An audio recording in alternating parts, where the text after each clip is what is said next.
ರಾಘವೇಂದ್ರ ಸ್ವಾಮಿಗಳವರನ್ನ ನಿಜವಾಗಿ ಭಕ್ತಿಯಿಂದ ಅವರ ಅಂತರಂಗದ ಪ್ರಿಯನಾಗಿ ಅವರನ್ನ ಭಜಿಸಿದರೆ, ಏನೋ ವ್ಯವಹಾರಕ್ಕೆ ಮಾತ್ರ ತನ್ನ ಒಂದು ಮನಸ್ಸಿನ ಉದ್ದೇಶವನ್ನು ಈಡೇರಿಸಿಕೊಳ್ಳುವುದಕ್ಕೆ ಸೇವೆ ಮಾಡಿ ಆಮೇಲೆ ಈಚೆಗೆ ಬಂದ್ರೆ ಅಲ್ಲ, ನಿಜವಾಗಿಯೂ ನನ್ನ ಉದ್ಧಾರ ಆಗಬೇಕು ಅಂತ ಗುರುಗಳಿಗೆ ಶರಣು ಹೋದರೆ ಆಗ ರಾಘವೇಂದ್ರ ಸ್ವಾಮಿಗಳವರು ವಿಶೇಷವಾಗಿ ಅನುಗ್ರಹವನ್ನು ಮಾಡಿ ಅವನಿಂದ ಮೋಕ್ಷ ಸಾಧನೆಯಾಗುವಂತೆ ಮಾಡಿಸ್ತಾರೆ, ಸನ್ಮಾರ್ಗದಲ್ಲಿ ನಡೆಯುವಂತೆ ಮಾಡ್ತಾರೆ.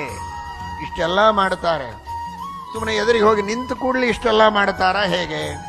ನಾವು ಹೋಗಿ ನಿಂತು ಬಿಟ್ರೆ ಆಯ್ತಾ? ವೃಂದಾವನದ ಮುಂದೆ ಅನುಗ್ರಹ ಮಾಡಿ ಬಿಡ್ತಾರ ಅಂದ್ರೆ ಸುಮ್ಮನೆ ಕೊಡೋದಿಲ್ಲ, ಭಕ್ತಿ ಇದ್ದರೆ ಕೊಡ್ತಾರೆ ಅಂತ.